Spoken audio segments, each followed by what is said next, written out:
আজকে শুনলাম 2 মায়ের ঘরে নাকি তুমি হইছো। আচ্ছা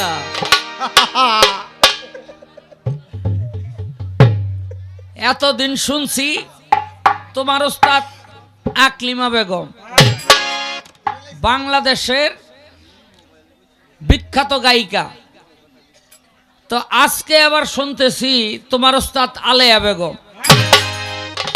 তাইলে 2 মায়ের ঘরে এক মাইয়া হইল না? কি করেন আপনারা?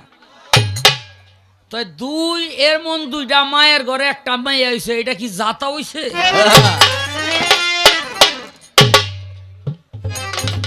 কারণ যেই 2 মায়ের কথা কইছ সারা বাংলাদেশে রইল কি, এরা হইল বাউল সাদিকা। তাই এরকম 2টা মায়ের একটা মাইয়া তুমি, তুমি কি আর না জানি না গান গাইতে আইছো? হ্যাঁ, আমারে বেশ প্রশংসা করলো, প্রশংসা শুনতে কার না মনে চায়, কিন্তু করলে কি তুমি মনে করো না আজকে তোমার আমি সাইডে থুয়ে যাব। হ্যাঁ, নতুন বিয়া শাদী করলে 2-3 মাস সংসার ভালোই চলে, 2-3 মাস পর বেকাতেরা দেখলে এই বেড়ায় পার আরম্ভ করে। কি ঠিক না বেঠি? আপনারা জীবনে কেউ বউ মারেন নাই? আমরা এলাকায় মারে না, আম এলাকা দিয়া মারে।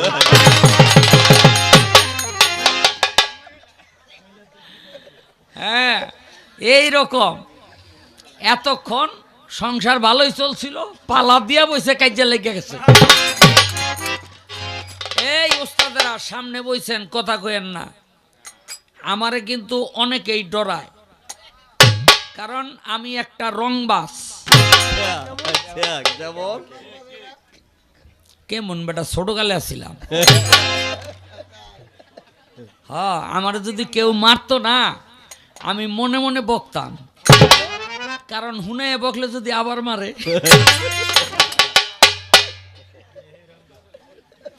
আমি এলাম হে রংবাজ। আস্তে আস্তে কথা কইবেন যেন আমাকেও কান পর্যন্ত না আসে। দেখেন কি গানটা গাই, আপনার তুমি আর সব দিক দিয়ে লাভ। ওই রত দেখতেছেন, কলাও বেচতেছেন, মানে মাইক ভাড়া দিয়ে 8 টাকা বসে পাইবেন, আবার আমাকে গানও শুনতেছেন। হ্যাঁ, আর এই যে এরা সব পকেটের টাকা খরচ করে আইয়া বইছে।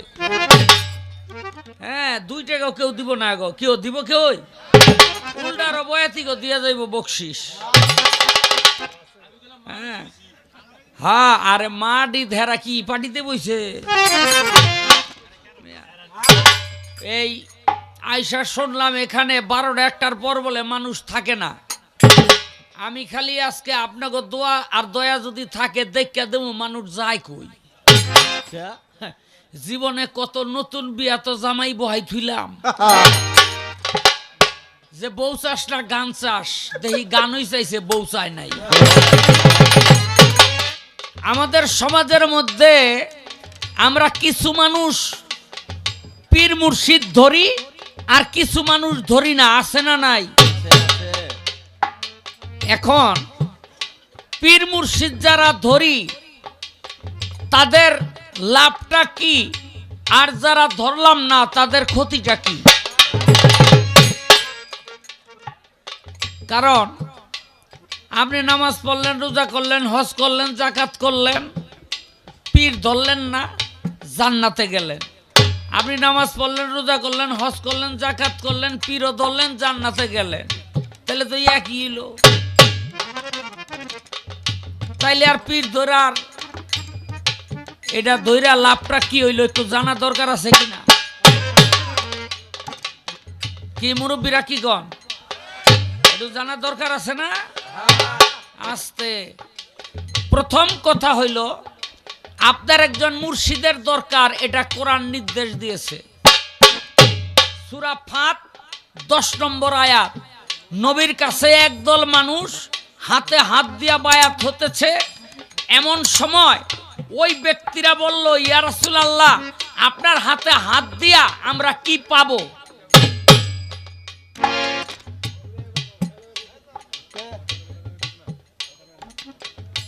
আপনার হাতে হাত দিয়ে আমরা কি পাবো, আমাদের লাভটা কি? তখন আল্লাহ পাক সূরা ফাতিহা না সূরা ফয়কার ফাক কোনটা তো এই ফাত সূরা ফাতের 10 নম্বর আয়াত নাযিল করলেন, হে রাসূল আপনি বলে দিন আপনার হাতে হাত দিয়া যারা বায়াত হইতেছে নিশ্চয় ওই হাতের উপরে আমি আল্লাহর হাত রহিয়াছি। আচ্ছা এবার একটা কথা কোন তো, আল্লাহর হাতটা যদি আপনার চোখের সামনে ঘুরে আপনি ধরবেন না ছেড়ে দিবেন? ধরবেন না। এখন আল্লাহর হাত ধরতে হইলে নবীর হাত ধরতে হবে। আল্লাহর হাত ধরতে হলে নবীর হাত ধরতে হবে। এখন তো নবী নাই, তাইলে নবীর হাত পাইবেন কই থেকে? নবীর হাত যদি এখন ধরতে চান তাহলে নায়েবে নবীর হাত ধরতে হবে। আর নায়েবে নবী কারা? পীর মুর্শিদ ওলিয়া উলিয়া যারা, তারাই হলো নায়েবে নবী।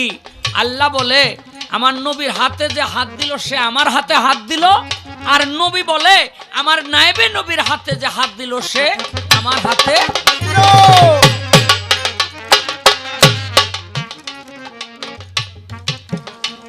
সে আমার হাতে হাত দিল। এখন আপনি যদি আপনার ইবাদতের মাধ্যমে জান্নাতে যান, আলহামদুলিল্লাহ গেলেন। আচ্ছা আপনার বিবেকের কাছে আমি একটা প্রশ্ন রাখি, আপনি বলেন তো জান্নাত বড় না জান্নাতের মালিক বড়? জান্নাতের মালিক বড়। আপনি ইবাদত বন্দেগী করে জান্নাতে যাইতে পারবেন, সেখানে কিন্তু মালিক আপনার প্রতি সন্তুষ্ট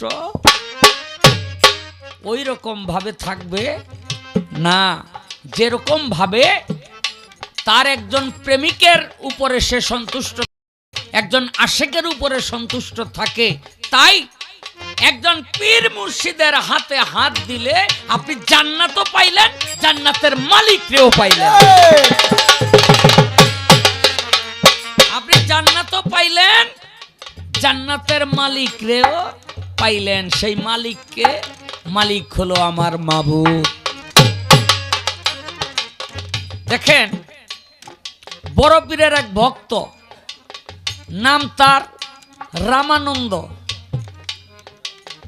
নাম শুনেই তো বুঝতেছেন এটা হিন্দু না খ্রিস্টান? হিন্দু, তাই না? তো মনে মনে চিন্তা করে আমার মাইয়া বড় পোলা বড়,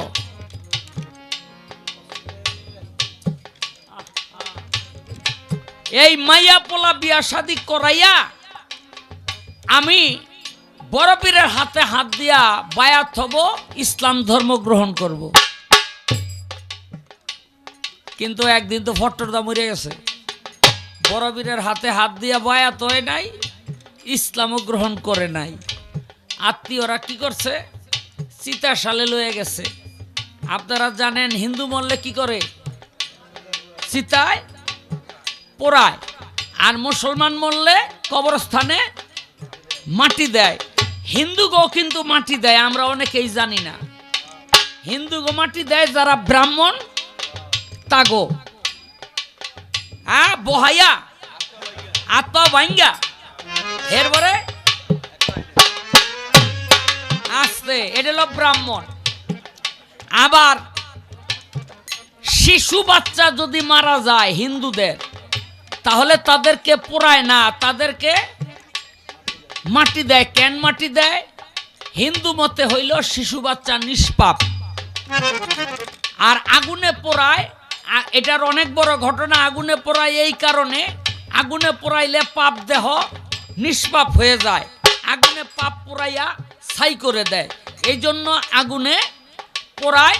আর বাচ্চাদের আর ব্রাহ্মণদের আগুনে পোড়ায় না, মাটি দেয়।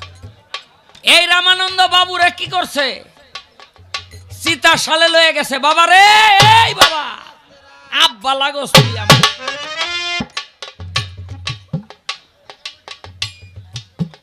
এই রামানন্দ বাবুরে চিতা সালে নিয়া চিতার আগুন জ্বালাইয়া ছাই ছাই করে আলাইছে, ছাইয়া দেহে এক গাছ পশমও পরে নাই। আরে পশম পরে নাই কেন? মনে মনে কয় এমন কোন পাপ করছে যার জন্য অগ্নিদেব এরে ছোঁয় না, স্পর্শ করে না। এক কাম কর, তোরা মাটি দিয়ে আছো, চাপা মাটি। তো এই মাটি গর্ত কইরা দিছে চাপা মাটি, কয়েক কদম খালি বাড়ির দিকে গেছে আত্মীয়রা, আর একটা শব্দ কইরা লাশটা উপরে ছুঁড়া মারছে। চাইয়া দেখে লাশ উপরে, আরে এটা মাটিতে লয় না। এক কাম কর, দাজলা নদীতে ফালাই দে। দিছে দইরা দাজলা নদীতে ফালাইয়া, যেদিক থেকে পানি আসে ওইটারে কয় উজান, আর যেদিকে যায় ওইটারে কয় ভাডি। কি একটা কিছু ফালাইলে যেদিকে পানি যায় ওইটা কিন্তু ওদিকেই যায় নাকি? কিন্তু আর মরা মানুষ ফালাইলে ওইটা আগে তলাইয়া যায়, তারপরে ৩-৪ দিন পর এই পেটটা ফুললা বাইসা ওঠে, আর পেটটা কাইটটা দিলে, ফাইরা দিলে ওইটার জীবনও বাসবো না। এখানে যদি মুক্তিযোদ্ধা থাকেন, এই রাজাকার, তারপর হইল এই পাকিস্তানি, এগুলিরে মাইরা হেরা ওই যে পেট ফাইরা নদীতে দিয়া দিছে সাপা কিরকিরা, নাই দুই একজন। হ্যাঁ, কিন্তু চাইয়া দেখে রামানন্দ বাবুরে যে নদীর মধ্যে ফালাইছে, এইটা পানিতে তলায়ও না, আবার যেদিকে পানি যায় এটাও হেদিকেও যায় না, এটা পানির উপরে বাইসা রয়েছে আর উজায়। আমার বড় পীর কয়, ভক্তরা দাজলা নদীর পারে গিয়া দেখো উজাইয়া একটা লাশ আসতেছে, তুইলা নিয়ে আসো। নিয়ে আসলো। কেউ কেউ কয় বাবা আসেনি তো, এর তো রামানন্দ, এরে তুলতে কইলেন কেন? এ তো মুসলমান না, বিধর্মী।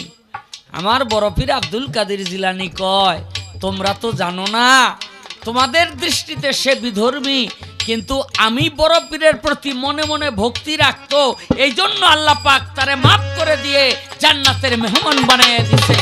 আর যে খাঁটি মুসলমান তোমরা কেউ না।